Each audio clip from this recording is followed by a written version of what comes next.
Tom Alberti tees up the football. And here we go in Fairfield. It's an end-over-end kick. It'll be taken by Thomas. Up to the 20, 25, cuts right out to the 30 and spilled. Out of the spread offense on 2nd and 10. Here's the delayed draw for eBay. Has some room up the middle, out across the 37 to the 38. Linebacker Frank Tebow, number 42, on the stop. Just about 3 yards to go. Gordon Hill had that last tackle. Brown, no one's going to catch him here as he turns the corner into Pioneers territory for another Bryant Bulldogs first down. Gordon Hill was in pursuit, but not after a 19-yard pickup. Is wide to the left. Jordan Harris is wide to the right. Watch him on a fade. They love to use him on a jump ball. Fumbling the snap off of the shotgun, and Sacred Heart has recovered. Our first turnover of the game, and it's a big one. It is Paul Graziante who comes up with the loose pigskin. Out in 8 yards. Pioneers come on the blitz. They give us to the second man through. Jordan Brown picks his way through. He's across midfield. That's daylight to the 40, to the 35. Jerseys, big play for the Bulldogs. Shepard for his 4th punt of the day. Jordan Brown near midfield. If you punt it away from him, the Bulldogs get great field position. If you punt it to him, they probably get great field position as well. And it is blocked! A flag on the play. We see whistles, but we also see one of the officials signal for a safety.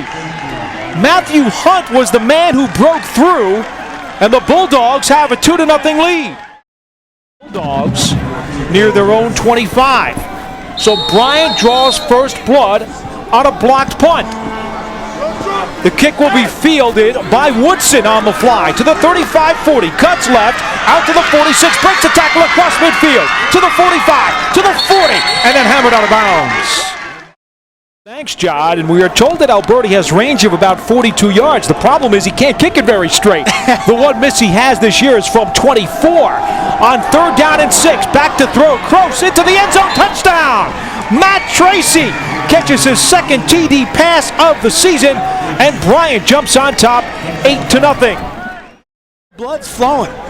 The blood's flowing right now. I don't think he can feel his ankle if it hurts. I'm sure he's on a lot of painkillers right now because he wants to be out there. They wanted to go with the senior, and he's leading it for the Bulldogs. Great job from the quarterback, Mike Cross. It's an end-over-end kick. It'll be fielded by Stephen Thomas. Up the gut to the 25-30. Hurdles a man across the 35. Oohs and ahs from the crowd. And it'll be spotted at the Pioneers' 38-yard line.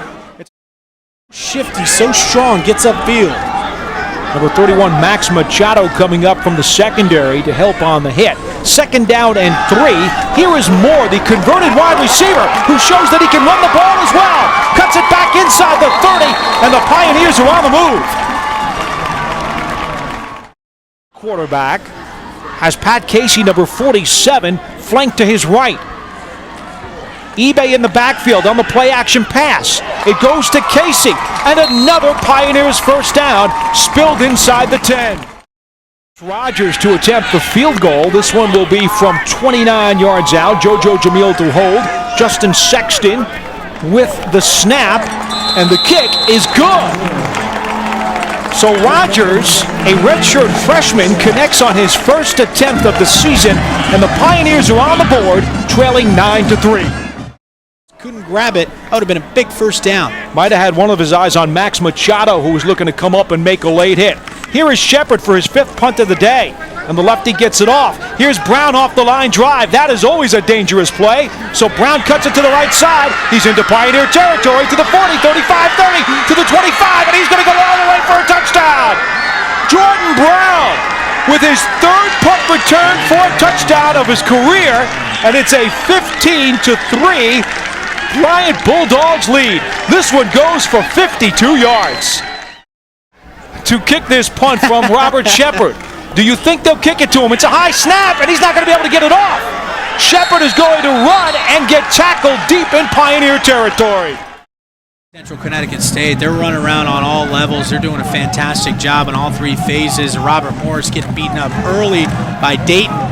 On 3rd and about 3, over the middle, touchdown, Matt Tracy, his 2nd scoring grab of the night, and Mike Krause finds his favorite receiver once again. Just heavy. Himself is a preseason All-NEC pick, making his 23rd consecutive start for the Pioneers tonight. Under 2 minutes to go in the second quarter. Here's the delayed draw for Jordan Brown. He's got plenty of room. Look at him go to the 40, to the 30, down to the 25, to the 20, and spilled out of bounds. Jordan Brown has been a one-man wrecking crew. World 23-3 going into the locker room. You got nothing to lose. Go for it, but you're going to kick it. Tom Alberti for a 21-yard attempt out of the hold of Devin O'Connor. And the kick is good. And so for Alberti, that is his first conversion of the season. And the Bulldogs jump on top 26-3. The junior from Fort Lauderdale, the most talented guy in the backfield, getting it done. I think it was Title IV who had pressure. In the meantime, Jordan Brown slashes in a couple of different directions and breaks this one into Sacred Heart territory all the way down to the 40. It's a 31-yard pickup. Paul Dottino and Steve Levy back in Fairfield, Connecticut, where Bryant has hammered Sacred Heart by the count of 26-6. And our Ruby Tuesday player of the game, as voted by the fans on Twitter and certainly seconded by us, Mr. Levy, has got to be Jordan Brown. He had 38 carries for a career-high 248 yards. He's downstairs with John Schmelk. All right, Paul, thanks a lot. I'm here. I'm joined by Jordan Brown, of course, head coach Marty Fine. Jordan, first with you. Obviously a huge day. 334 all-purpose, 248. Why'd everything come? I'm not going to say easily, but why'd it come so much and fast today? Offensive line. Preparation. This whole week, Coach Fine's been telling us to prepare, play fast, especially after last week. Came out a little slow. This week, our first 5 minutes of the game, first half and second half, come out fast. And like I said, my offensive line, they played their behinds off today. All right, it was unbelievable. How about your offensive line? You've had so many injuries. Guys are moving all over the place, but they really opened up a lot of holes for you today. Yes, they did. My offensive line is probably one of the best I've ever had. They worked very hard. No matter injuries, line injuries, new positions, they always buckle down, and no matter what, they do it for the team. All right, and that's what I love about them. They do it for the team. Special teams today, the first couple punts, they punted it away from you. Were you surprised that they came at you and you finally had a chance to get that return? I mean, a little bit, but like Coach Fine says, when you get a chance to make your plays, make the plays. Don't back off of them. So I got the ball, decided I was like, we need to play, so took it back. So I guess, I don't know. Finally, I know you're from Connecticut. Does that make this even a little bit more special? And of course, Brian has never won a football game in Connecticut as well. Those two things, that's got to be pretty cool. Yes. Like I said, coming from Connecticut, this is a very home win. All right, I had a lot of people here supporting me. So, but we're focusing on our next week's game against Wagner, homecoming for us. All right, this is in the past now. All right, now we're focusing on getting another conference win. Right. Jordan, we appreciate the time, man. Congratulations. Thank you, sir. That's Jordan Brown. Now let's welcome in head coach Marty Fine here. Coach, how are you? Good win, obviously. You got to be pretty happy with your team that offensively and defensively. Let's start first on special teams. We talked about the block punts. You had the big return. Your special teams really stepped up today. Well, we put a lot of older kids on our kicking units, and Matt Hunt, who's a fifth-year senior, blocks a punt, and Jordan Brown is a junior block, runs back a kick. And I thought some of the people that hadn't been with us for very long were really good as well. I thought our punter really got better tonight. Our young long snapper really snapped well under pressure. So we're very pleased with the kick units. One of the things we do, we're trying to build on defense, and when you get good on defense, that helps your kicking game because you're playing with linebackers and safeties. And so I thought we covered much better tonight. In the opener against Maine, they ran a punt back against us. I thought we covered much better tonight. And I think if you can play good defense and you're good in the kicking game, you don't have to be fantastic on offense, and hopefully you win games. And it helps when you got a special player like Jordan Brown who really can just go out there and make plays when something's there, and even sometimes when something maybe might not be there.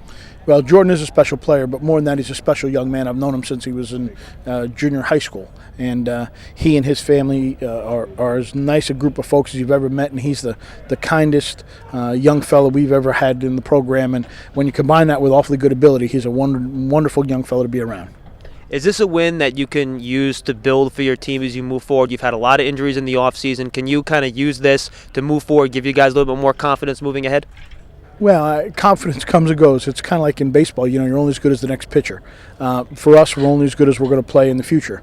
We have to learn from this. I thought there were an inordinate amount of mistakes. I thought the other team, I thought Sacred Heart was really a well-coached, physical group. I thought they had physical dust the whole second half, actually, and caused us a lot of problems. So we have a lot to learn from it. We're very young in some spots. Our guards kind of got a baptism by fire tonight, and rose to the occasion, got better, and made some plays. So hopefully this is a step in the right direction, but we're surely not done with the journey. Gross and, of course, Jordan Brown, both Connecticut guys. Was that the reason you left them in so long in the fourth quarter, to give them a little bit of love, let them enjoy this victory in their home state of Connecticut? Well, yes and no. I was scared to death. Let's call it what it is. The kids practice all year round, and they only get 11 games. We're not eligible for the playoffs yet. So we let them play. I don't think anybody can accuse us of running up the score. We didn't score a point in the second half. Certainly not. So I was, we wanted our most secure guys with the ball. We didn't want to do anything radical. I thought we had a great drive in the fourth quarter when we got it with about 11 minutes left and kept it for about 5.5 minutes and changed the field position. And once we were able to pin him down at the other end instead of us being backed up, I thought that really tipped the game our way. Coach, appreciate it. I hope I was a better straight man for you in the post-game interview. I appreciate your help. Thank you very much. All right, ball back up to you.